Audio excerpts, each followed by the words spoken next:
मैं अकेला ही चला था जानिबे मंजिल, मगर लोग सब मिलते गए और कारवां बनता गया।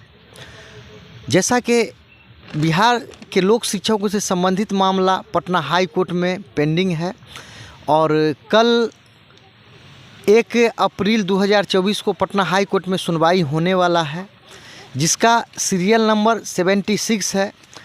73 से लंच के बाद ये शुरू होने का संभावना है और उम्मीद है कि निश्चित ही केस पकड़ा जाएगा।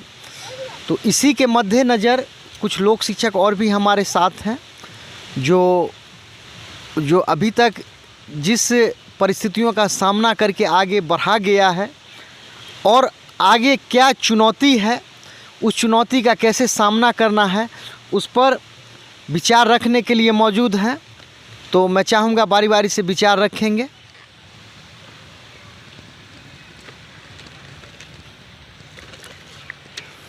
जी नमस्कार। मैं फिर से एक बार आपके बीच लोक शिक्षक राजकिशोर, प्रखंड मयोधी नगर, जिला समस्तीपुर से यहाँ जो हम लोग बैठे हुए हैं और कई दिनों से बैठते आ रहे हैं, इस बैठने का कुछ उद्देश्य था, शायद आप जान चुके हैं। और उद्देश्य यही था कि हम लोग जो मिशन में लगे हुए हैं उसमें सफलता कैसे मिलेगी, उसके लिए अगला रणनीति क्या होगा, और ये रणनीति बनाने के लिए जो आवश्यक टूल्स हैं, जिसे हम आवश्यक मटेरियल्स भी बोल सकते हैं, जो हमारे सामने में हैं। यदि हम लोक शिक्षक की बात करें, जिनका कि अभी कल बहस होनी है 1 अप्रैल 2024 को, आप सबों को याद नहीं हो तो फिर से मैं याद दिलाना चाहूँगा। और उसके परिप्रेक्ष्य में जो बातें अहम साबित होगी, जो लिखित रूप में हमारे सामने में भी है, यदि हम चाहेंगे सबसे पहले इसको पढ़ के आपको सुनाना। भाइयों, हम लोगों के मन में हमेशा यदा कदा, लेकिन, किंतु, परंतु, ये 3 शब्द ऐसे हैं जो हम लोगों को इस मुकाम पर लाके खड़ा कर दिया। इतिहास रचने वाला ये सब बातों को दरकिनार करके आगे बढ़ता है और उसे ही मंजिल मिलती है। इतिहास गवाह है कि प्रत्येक शताब्दी में या एक दशक में ऐसे व्यक्ति होते हैं जो हमारे समाज को नई दिशा और दशा प्रदान करते हैं, नई ऊंचाइयों को छूते हैं, जिनके रोशनी में बाकी लोग भी एक नया लक्ष्य बनाते हैं और उसको भेजते हैं। सबसे पहले इस बात के लिए मिराज भाई को हम धन्यवाद करना चाहेंगे कि जो मैटर कब्र में पड़ा हुआ था, जिसे हर कोई छोड़ के भाग गया था, ये शख्स अकेला उस मैटर को फिर से ढूंढा। उस मैटर से संबंधित सारे तथ्यात्मक बातों को, चाहे वह RTI लागू कराना हो, चाहे वह जिला में प्रतिवेदन देना हो, चाहे वह PMO कार्यालय से पत्राचार करना हो, कर करके आज इस मुकाम पर हम लोगों को बैठा दिया है कि हम लोग थोड़ा मुस्कुरा लें। भाइयों, अभी भी आप अपने आँखों को सही दिशा में देखने का प्रयास कीजिए। ईश्वर ने जो हमें चक्षु दिया है, हम जो प्राकृतिक चीज़ देखते हैं वो तो है ही हमारे सपोर्ट में, लेकिन जो चीज़ हमें नहीं दिखता, जहाँ की भविष्य छिपा होता है, उसे देखने का प्रयास कीजिए। और आप लोग इतने समझदार अब तो हो ही गए हैं कि सारे बात को अंडरस्टूड कर सकते हैं, समझ सकते हैं। चलिए फिर से मैं उसी बात पर चलूँगा कि मेरे सामने जो कुछ कागजात हैं, ये कागजात इस बात से संबंधित है कि हमसे क्या मांगा गया था, हमें जवाब क्या मिला। भाइयों, हम क्रमबद्ध करके आपको बतलाना चाहेंगे कि सूचना के अधिकार से संबंधित जो मिराज भाई सूचना मांगे थे कि मेरे द्वारा संचालित लोक शिक्षण केंद्र ही नवसृजित विद्यालय में तब्दील हुआ, फिर भी स्वीकार शिक्षा विभाग नहीं करती है, क्यों? तो उसके फेवर में जवाब क्या मिला है कि उक्त विद्यालय शिक्षा विभाग के अधीनस्थ है। इसका मतलब ये हुआ कि जिस विद्यालय को लेकर आप बोल रहे हैं कि शिक्षा विभाग एक्सेप्ट नहीं कर रहा है, तो जो चीज़ पहले से एक्सेप्ट है उसको एक्सेप्ट करने की ज़रूरत कहाँ है? तो यही जवाब था कि उक्त विद्यालय शिक्षा विभाग के अधीनस्थ है, यानी कि शिक्षा विभाग पूर्णतः उसको अपने कब्जे में किए हुए है, अपने स्तर से चला रही है, अमूमन जैसे कि सारे विद्यालय चलते हैं। तो ये क्लियर हो गया, यानी कि ये जवाब पॉजिटिव था। दूसरा जवाब इन्होंने मांगा था कि उक्त नवसृजित विद्यालय या प्राथमिक विद्यालय जहां बनाया गया वह भूमि गैर कानूनी तरीके से प्राप्त हुई है। तो वहां से जवाब क्या मिला? विद्यालय भवन निर्माण हेतु जिस जमीन का रजिस्ट्री किया गया था उक्त स्थल पर ही निर्माण हुआ है, जिसका स्थलीय जांच प्राथमिक शिक्षा पदाधिकारी द्वारा किया जा चुका है। यानी कि हम लोग जो मांग किए थे कि जहां विद्यालय बना वह गैर कानूनी तरीके से प्राप्त ज़मीन पर बना, तो ऐसा बात नहीं था। शिक्षा विभाग माना, आरटीआई के माध्यम से ये जवाब मिला है कि वह ऐसी बात नहीं है, वह उसी ज़मीन पर बना जो ज़मीन रजिस्ट्री विद्यालय के नाम से किया गया था और जो कि गैर कानूनी न होकर जायज़ था, यानी कि लोक शिक्षण केंद्र के नाम से रजिस्ट्री हुआ था। तीसरे नंबर पर जो हम पढ़ना चाहेंगे, उक्त लोक शिक्षक, ये तीसरा नंबर जवाब मिराज भाई द्वारा आरटीआई के माध्यम से मांगा गया था हम लोगों के लिए। फिर से आप इस बात को समझिए, सुनिए। उक्त लोक शिक्षण केंद्र में जो बच्चा पढ़ा करते थे उनके पठन पाठन हेतु वर्तमान में क्या व्यवस्था किया गया है? तो ये आरटीआई द्वारा तीसरा प्रश्न इनसे मांगा गया था, इनके द्वारा मांगा गया था और सरकार से। तो वहाँ जवाब क्या मिला? उक्त स्थल पर नवसृजित प्राथमिक विद्यालय मरगंग पार महमदीपुर वार्ड नंबर 14 के नाम से विद्यालय अवस्थित है और ये सारे बच्चे वहीं पर अध्ययनरत हैं। ये इस बात को पुष्टि करती है कि जो बच्चे लोक शिक्षण केंद्र में नामांकित थे वही बच्चे उस नवसृजित प्राथमिक विद्यालय में अभी पढ़ रहे हैं। ये हम नहीं, न मिराज भाई, ये आरटीआई से हमें आंसर में मिला है। और आप जानते हैं कि जो भी लिखित रूप में मिलता है वह भी एक साक्ष्य का काम करता है। दोस्त, न्यायालय जो है साक्ष्य और प्रमाण से चलती है और इस पर जो मिराज भाई काम किए हैं, फिर से उनको हम कोटि कोटि धन्यवाद करना चाहेंगे। ये हमारे बीच में एक योद्धा था, हम लोग छोड़ दिए थे उस छूटे हुए मैटर को, इनको उसमें भविष्य नज़र आया और आज हम लोगों के बीच ऐसा माहौल है कि हर कोई खुशी से ये बात सोच रहा है कि 1 अप्रैल कब आवे, कब कुछ अच्छा हो, सारे लोग शिक्षक भाइयों के घर मुस्कुराने का मौका मिले। दोस्तों, अब जो अगला क्वेश्चन है उसे मैं आपके सामने में रखना चाहूँगा, आप गौर से सुनिए। उक्त भूमि, ये जवाब मांगा गया था किसके द्वारा? मिराज भाई के द्वारा लिखित रूप में कि उक्त भूमि जो लोक शिक्षण केंद्र हेतु रजिस्टर किया गया था, वर्तमान में उक्त भूमि का शिक्षा विभाग द्वारा क्या उपयोग किया जा रहा है? प्रश्न तो समझ गए होंगे कि जो ज़मीन रजिस्ट्री कराया गया, वर्तमान में शिक्षा विभाग उस रजिस्ट्री किए गए ज़मीन का क्या कर रही है? तो जवाब क्या मिला है कि नवसृजित प्राथमिक विद्यालय मरगंग पार महमदीपुर वार्ड नंबर 14 के नाम से विद्यालय अवस्थित है, जिसमें बच्चे अध्ययनरत हैं। इसका मतलब ये हुआ कि जो ज़मीन रजिस्ट्री किया गया था उसी ज़मीन पर नवसृजित प्राथमिक विद्यालय मरगंगपुर महमदीपुर वार्ड नंबर 14 के नाम से अवस्थित है और सारे वही बच्चे उसमें पढ़ रहे हैं जो कि लोक शिक्षण केंद्र महमदीपुर मरगंग पार वार्ड नंबर 14 में पढ़ते थे। दोस्तों, ये सारे बातें ऐसी थी जो आरटीआई से मांगी गई थी और सारे का सूचना मेरे सामने में है जो आपको पढ़ के मैंने सुनाया। और इसमें कहीं कोई संशय की बात नहीं रह जाती है। अगर कोर्ट में ये मैटर उठता है कि आप लोग क्या कर रहे थे, तो ये प्रूफ हो चुका है कि हम लोग वहाँ पढ़ा रहे थे। किसको पढ़ा रहे थे? तो ये भी प्रूफ हो चुका है कि वही बच्चे को पढ़ा रहे थे जो प्राथमिक विद्यालय नवसृजित में अभी अध्ययनरत रहे। कहाँ पढ़ा रहे थे? तो वार्ड नंबर 14 में महमदीपुर पढ़ा रहे थे, या आपके ज़िले में जहाँ पढ़ा रहे थे वहाँ भी वही स्थिति होगी। तो सारे बात प्रूफ हो जाते हैं। और दोस्तों, हमेशा सोए रहना अच्छी बात नहीं है। जो हार कर जीतता है ना, उसकी खुशबू कुछ और होती है। आप ध्यान कीजिए, हम गुलाब के फूल तोड़ने के लिए कितने कांटों के बीच से होकर अपने हाथ को डाल के उस फूल तक पहुंचते उसको तोड़ते हैं।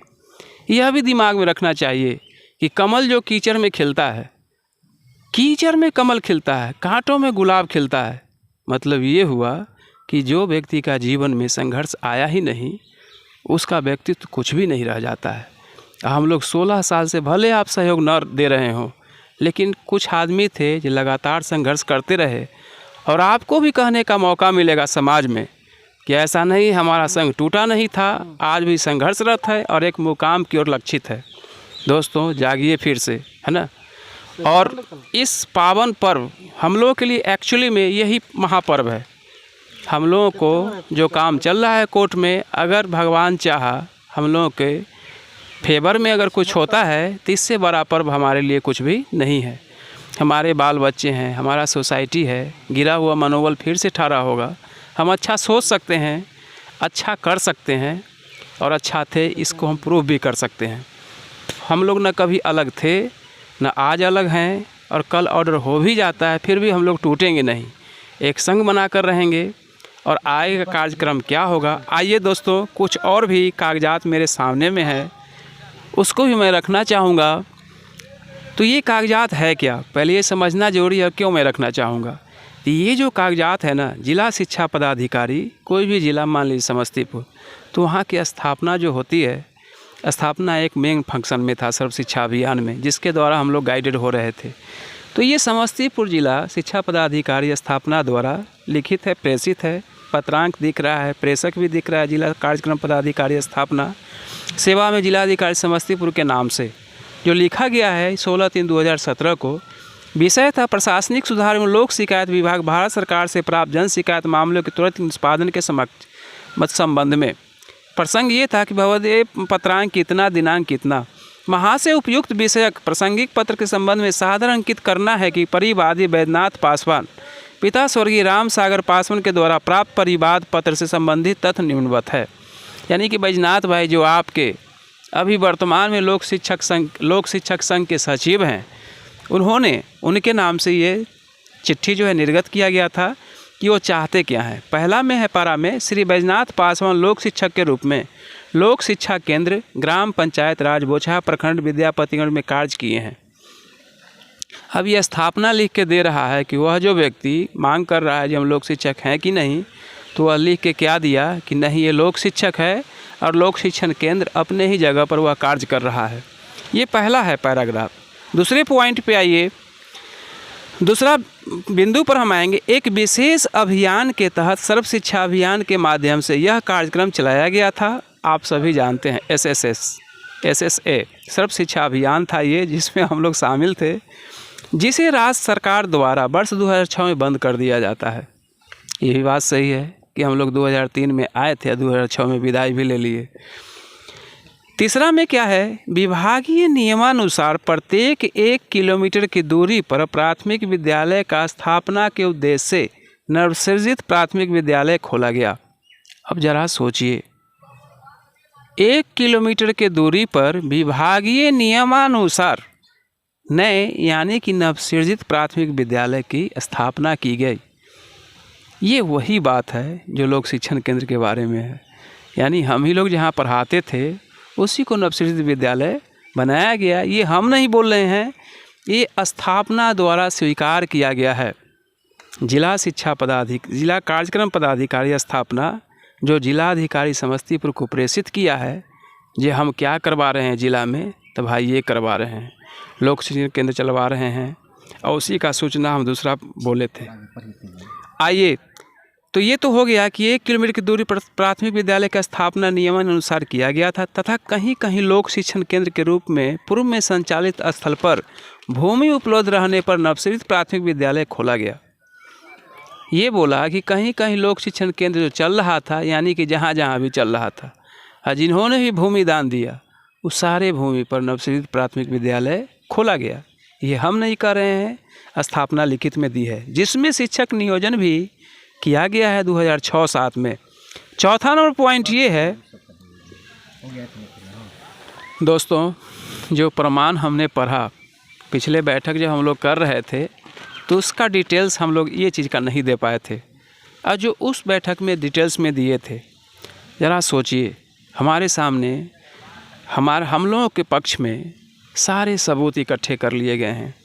आप लोग परेशान नहीं हों, आप लोग हौसला मत होइए, हौसला मत गवाइए, एक न एक दिन अच्छा आवेगा। गीता में लिखा हुआ है, तू कर्म कर, फल का हेतु मत बन। फल पर तुम्हारा ध्यान नहीं होना चाहिए। मिराज भाई का कर्म पाक था, और मिराज भाई जो नाव पर बैठ के चला रहे थे, सारे बिहार के लोक शिक्षक वही नाव में बैठे हुए थे और उसको ये चला रहे थे। भले हम लोग घर पे थे, लेकिन वह नाव चल रहा था। एक था खेवने वाला जो खेव कर गंगा के उस पार किनारे पर लगा दिया। दोस्तों, समाज में जब भी कोई बड़ा काम होता है तो कोई एक ही नेता होता है। कहीं भी आप जाइए, कोई कंपनी में जाइए, कोई एक होता है जो CEO के पोस्ट पर रहता है। देश की बात करें, कोई एक होता है जो प्रधानमंत्री के रूप में पूरे देश को गाइड करता है। राज्य की बात कीजिए तो चीफ मिनिस्टर होता है जो देश को, राज्य को चलाता है। आप अपने घर की बात कीजिए, आप अपने घर को आप चलाते हैं। भले इस बीच में कितना तकलीफ़ झेलना पड़ता है, कितना संघर्ष करना पड़ता है, इन्हीं चंद शब्दों के साथ मैं अपने वाणी को विराम देना चाहूँगा। जय हिंद, जय भारत, जय लोक शिक्षक संघ। धन्यवाद राजकिशोर भाई, आपका तहे दिल से धन्यवाद। सबसे पहले मैं अपना परिचय दे दूँ। मैं विजय पासवान, ग्राम लखनपुर, पोस्ट मोहदी नगर, जिला समस्तीपुर के अंतर्गत हम आते हैं। दोस्त, इतना पूरे बिहार के लोक शिक्षक से मैं बार बार हाथ जोड़ के विनती मैं करता हूं कि ऐसा घड़ी और ऐसा पल और ऐसा दिन को व्यर्थ में गंवाने का कोशिश ना करें। जितने भी टूटे हुए बिखरे हुए लोक शिक्षक भाई सब हैं, वो एक मंच पर इकट्ठा होने में ही सभी को भलाई है। और अब नहीं तो कभी नहीं, क्योंकि अब जो जैसा रणनीति चल रहा है, जो इस बार नहीं तो कभी नहीं। इसलिए भाई मेरे सारा शक्ति और सारा मिशन और सारा दिमाग लगा देना है और जिस काम पे हम लोग चल रहे हैं उस काम पे हमारा वेरी गुड रिजल्ट आवे। और भगवान से मैं यही प्रार्थना करता हूं कि कल के आने वाला दिन अच्छा शुभ संकेत आ रहा है, जो कल मेरा अच्छा दिन आएगा। और बड़ा खुशी का बात भी है जो आज मेरा बच्चा का भी रिजल्ट आया और आप लोग के आशीर्वाद से वह बहुत बढ़िया से पास हुआ, फर्स्ट डिवीज़न आया है। और कल हम लोग का भी फर्स्ट डिवीज़न आएगा और इस बात की गारंटी है। और तहे दिल से मिराज भाई को साथ देने का काम करें, क्योंकि अभी टुकड़ा में बंटने का काम नहीं करे भाई। अगर टुकड़ा में बढ़ते हैं तो फिर वही 16 साल वाला हमको लोग को हाल आ जाएगा। और कल का दिन ऐसा निर्णायक दिन आएगा भैया, सो इतिहास आपका रचाएगा। और वह इतिहास रचने वाला व्यक्ति वह मेरे साथ है मिराज भाई, जिन्होंने हमने देखा आज 16 बरस से जिस वृक्ष के पास आज मैं बैठा हूँ ना भाई, उस वृक्ष तर 16 बरस से आते हैं और जाते हैं और बैठते हैं हम और मिराज भाई। तो मैं इसी के साथ क्या बोलूँ, बोलने के लिए तो बहुत सारा चीज़ है, लेकिन कल का डेट अच्छा दिन पड़ रहा है और कल का इंतज़ार करें। और इसी के साथ मैं अपना वाणी को विराम देता हूं। जय हिंद, जय भारत, जय लोक शिक्षक संघ। चलिए, मैं राजकिशोर जी को, विजय जी को धन्यवाद देता हूं कि ये अमूल्य समय निकाल कर आते हैं। और जैसा कि लोक शिक्षक बिहार के ऐसा है कि एक शेर था कि हमें अपनों ने लूटा, गैरों में कहाँ दम था, मेरी कश्ती थी वहीं डूबी जहाँ पानी ही कम था। देखिए, लोक शिक्षक ऐसा है कि कभी भी केस नहीं हारा, लेकिन क्या था कि जीते हुए केस को छोड़कर और दिग्भ्रमित हो जाना, यही समझिए तो एक हार का कारण बना। मिहिर कुमार झा साहब का आदेश, जिसको पूरे बिहार ने जीतने में सहयोग किया था, और उसी केस को छोड़ दिया गया। बाद में क्या हुआ कि जब मेरी एंट्री हुई, मैंने आदेश भी पारित करवाया कि कुछ लोक शिक्षक नियोजित भी किए गए। लेकिन क्या था कि पहला जो केस था उसमें शिक्षा मित्र से तुलना कर दिया गया था और उसमें वकील साहब मेंशन कर दिए थे कि पटिशनर ने 36 महीना कार्य किया है। इस लाइन को दूर करने के लिए फिर से मुझे फ्रेश रीट फाइल करना पड़ा। और खैर कहा जाता है कि जो हुआ अच्छा हुआ, हो रहा है अच्छा हो रहा होगा, वो भी अच्छा होगा।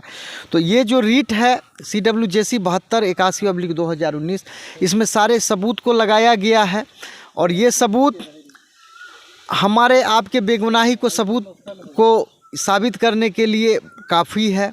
और कल 1 अप्रैल 2024 है, कल 76 सीरियल नंबर है और 73 लंच के बाद से 73 से शुरुआत होगा। तो उम्मीद है कि केस पकड़ा जाए। तो यही बातें हैं। और आज चूँकि कुछ लोग शिक्षक पूर्णिया से कॉल किए, डगरुआ से, वो आगे का रणनीति बनाने के लिए मीटिंग किए। मैं डगरुआ पूर्णिया के जो भी लोक शिक्षक जिन्होंने कॉल किया, सहयोग किया, मैं उनको इस चैनल के माध्यम से धन्यवाद देता हूं। और जैसा कि मैंने पहले शेर पढ़ा था कि मैं अकेला ही चला था जानिबे मंजिल मगर, लोग सब मिलते गए और कारवां बनता गया। देखिए, ऐसा तो ज़रूर मैं अगर कहूँ कि बहुत सा ऐसा क्षण आया जिसमें लगता नहीं था कि लोक शिक्षक का ये जो समस्या है कभी समस्या का समाधान हो पाएगा। लेकिन क्या हुआ कि समस्या का समाधान हुआ। और अभी क्या है कि अब चारों तरफ से जहाँ से भी मैसेज आ रहा है, अच्छा मैसेज आ रहा है। जिस दिन से डायरेक्टर प्राइमरी एजुकेशन का केस में एंट्री हुआ है, तब से अब लोक शिक्षा का मैं समझता हूँ अच्छा, हम हर सभी दिशाओं से अच्छा न्यूज आ रहा है। और जो जज साहब हैं उनके बीच या मुझसे मेरे बीच जो बातें होती हैं कोर्ट्स में, मैं समझता हूँ कि उनका जज साहब का जो नज़रिया पॉजिटिव दिख रहा है। तो यही है, कल चूँकि अभी तक लोक शिक्षा का जो भी केस रहा है सभी केस जीता गया है, और ये भी केस उम्मीद रखिए कि ये भी अच्छा आदेश होने का संभावना है। तो जैसा कि मैं पहले भी बता चुका हूँ कि मैंडेमस आदेश पारित होने का संभावना है। ये ऑर्डर 7 चल रहा है। तो अब चूँकि आगे जो चैलेंज है इसको लागू करवा लेना, और लागू करा लेना हमारे आपके लिए चैलेंज है। चूँकि इससे पूर्व में भी मिहिर कुमार झा साहब का जो आदेश था उसको लागू नहीं कराया गया, और नहीं कराया जाने के कारण जो है आज लोक शिक्षक बेरोजगार है। अगर लोक शिक्षक उस समय से लेकर सुनियोजित तरीके से चलते तो मैं समझता हूँ ये मामला 5-7 साल पहले ही जो है सुलझ गया रहता। तो मैंने जो आपसे वादा किया था कि लोक शिक्षक का जो मामला है इसको अंतिम अंजाम तक पहुँचाना है, तो मुझे ऐसा लगता है कि जो मैंने अपने आप से वचन किया था, अपने आप से वचन लिया था, उसको मैं पूरा करने के दहलीज पे आ चुका हूं। और उम्मीद है कि कल आदेश हो जाए। तो अब लोक शिक्षकों से ये कहना है कि पूर्व का जो भी अनुभव बताता है कि लोक शिक्षकों में जो विज़न का कमी कहिए, भविष्य का सोच का कहिए, या डिसिप्लिन का कमी कहिए, तो मैं समझता हूं कि अब इस कमी को लोक शिक्षक ज़रूर पूरा करेंगे। और ये आदेश आता है, आने के बाद उसका अध्ययन किया जाएगा। और चूँकि सौभाग्य की बात यह है कि सौरभराज पप्पू साहब का जो केस था वो संत के रूप में था। फिर अभी मिहिर कुमार झा, ये अजय कुमार त्रिपाठी साहब के यहाँ जो गया वो भी संघ में था, और ये भी केस संघ के रूप में है। तो मेरा लक्ष्य ये है कि बिहार के सभी लोक शिक्षकों का कल्याण हो। बाय द वे, अगर कहीं पेंच फंसता है तो हम सभी मिल के उस समस्या को समाधान करने का कोशिश करेंगे, बशर्ते कि लोक शिक्षक जो भी हैं आप जागरूक हो जाइए। कहा जाता है सतर्कता हटी दुर्घटना घटी। और अभी जो भी न्यूज़ आ रहा है बिहार से, जहाँ से भी आ रहा है, तो अच्छा न्यूज़ आ रहा है। और मैं समझता हूँ कि लोक शिक्षक जो भी थे जाग गए, कहाँ कमी रह गई थी उस चूक को समझ गए। तो अब इसी आशा उम्मीद के साथ मेरा ये कहना है कि कल जो आदेश होगा वो आपके हित में निश्चित ही अच्छा होगा। और आगे जैसा भी होगा, जो भी हैं, जो भी सहयोगी इसमें है, सबसे विचार विमर्श लेकर उसमें निर्णय लेकर आगे अच्छा किया जाएगा, और आप सबों को सूचना इस चैनल के माध्यम से दे दिया जाएगा। तो देखिए, कल के लिए आप दुआ करिए कि कुछ ना कुछ अच्छा हो जाए, क्योंकि कहा जाता है कि कभी जो काम दवा नहीं कर पाता है वो दुआ कर देता है। तो आपका आशीर्वाद, आपका दुआ, आपका प्रार्थना निश्चित अच्छा हो। इसलिए मेरा आपसे उम्मीद है कि आप प्रार्थना करें कि ताकि कल हम लोग जो भी हैं बिहार के लोक शिक्षक, उनके हित में, चूँकि ये संघ में है, संघ के रूप में है, और अगर कोई देखे ना देखे ऊपर वाला सब देख रहा है। जैसा कि राजकिशोर भाई सबूत भी आपको पढ़ के ये सुना दिए हैं। चूँकि जब मैं लोक शिक्षक था उस समय ज़मीन रजिस्ट्री करवाया था लोक शिक्षक के नाम से, लोक शिक्षण केंद्र के नाम से राज्यपाल महोदय को ज़मीन रजिस्ट्री करवाया था, जिसमें लिखा था कि अगर लोक शिक्षण केंद्र नहीं चला, बंद हो गया, तो ज़मीन जिसका उसको वापस हो जाएगा। लेकिन आरटीआई का रिपोर्ट प्रूफ करता है कि लोक शिक्षण केंद्र ही प्राथमिक विद्यालय में तब्दील हुआ। तो इसी आशा उम्मीद के साथ कि जो भी होगा अब अच्छा होगा। ये चैनल आपको the Eagle by MD Merajuddin देखने के लिए बहुत बहुत धन्यवाद।